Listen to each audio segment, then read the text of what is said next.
Welcome back after a break. Today we continue the series about FM synthesis. After some research I decided to record 2 more videos.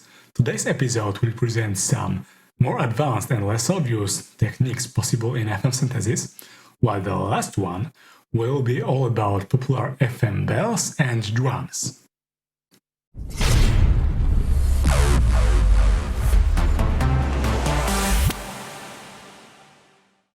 In the previous episode, I demonstrated how manipulating operator ratios and their amplitudes can bring us very diverse sonic results, but there is still more to it. If you take a look again at the formula, you may notice that the K can be negative, and this in fact may result in the negative overall frequency on your left-hand side. But let's stop here for a moment. What the heck is negative frequency? Well, John Chowning has an answer for that. He demonstrated negative frequency as a spinning wheel. If a wheel spins in one direction, it's positive frequency. And if it spins in the opposite direction, it's the negative frequency. If we take this wheel and try to spin it in both directions at once, its momentum or its frequency will nullify and it will stall. But if we just spin it in the opposite direction, in the audio world it means that the effective frequency is the same, but the polarity is inverted. So we still end up within audible frequency range and can use that for musical purposes. What does that mean in practice? If we take a single operator at fixed frequency 1 Hz and modulate it with the other operator at a frequency of 100 Hz, then we will get 2 partials of first order. One at expected 101 Hz and the other at negative 99 Hz.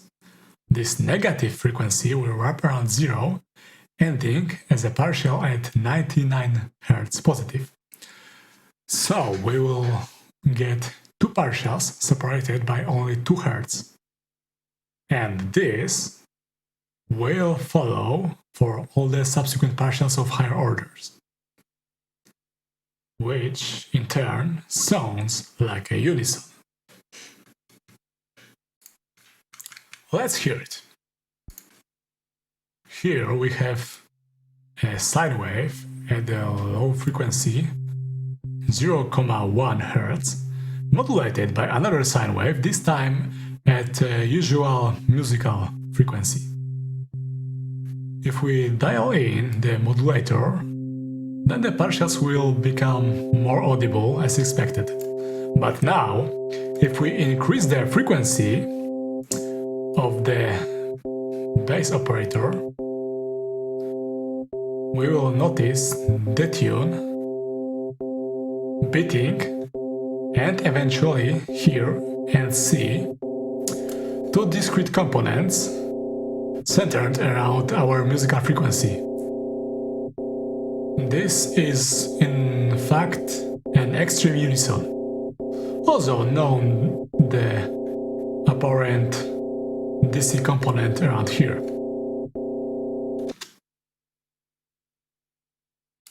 Alright, now let's make things real. First of all, let's choose a bass waveform of sawtooth.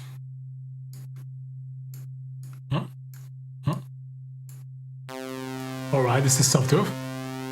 Then add 2 more modulators detuned by different amounts. Detune them more. And this should already sound familiar. This way we achieved a supersaw with 6 voice unison using just 4 FM operators. That's something useful, I guess. Alright, the next topic is aliasing. This is a phenomenon in digital signal processing which occurs if we generate signal above Nyquist range. And Nyquist range is always the half of your sampling frequency. In my case, it's 88,002 Hz, the sampling frequency. So the Nyquist range is 44,100 Hz. Now, everything that I try to generate above that range will fold back into audible range. Let's try it. This is just a high-pitch saw.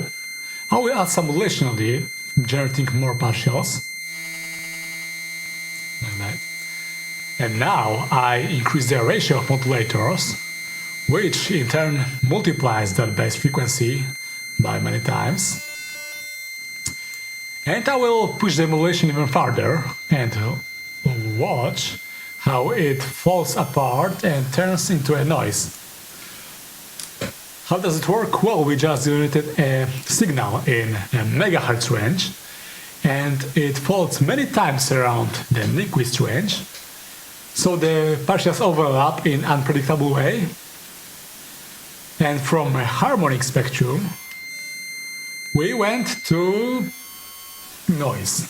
This is not white noise by any means, but for all purposes it does sound like noise, and if you push it too far you will end up with this result as well. So just be careful. So far it's been all about operators, their base frequency, their frequency ratio, their modulation depth.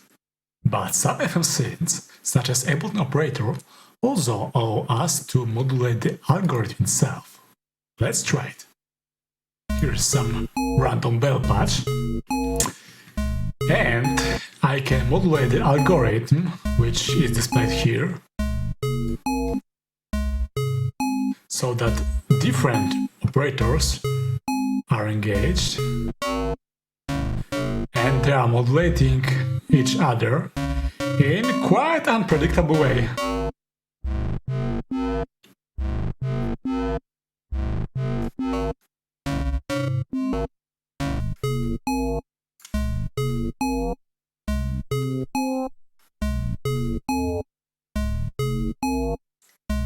Let's try some experiments.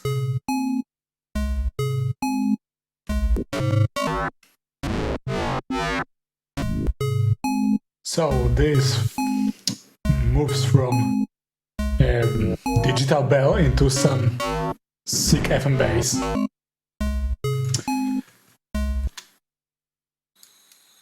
In the other channel I used just the same setting, but modulated it with arpeggiator.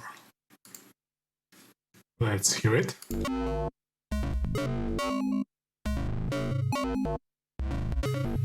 This is getting quite sick. To make it more usable, let's add transgate. And maybe some delay.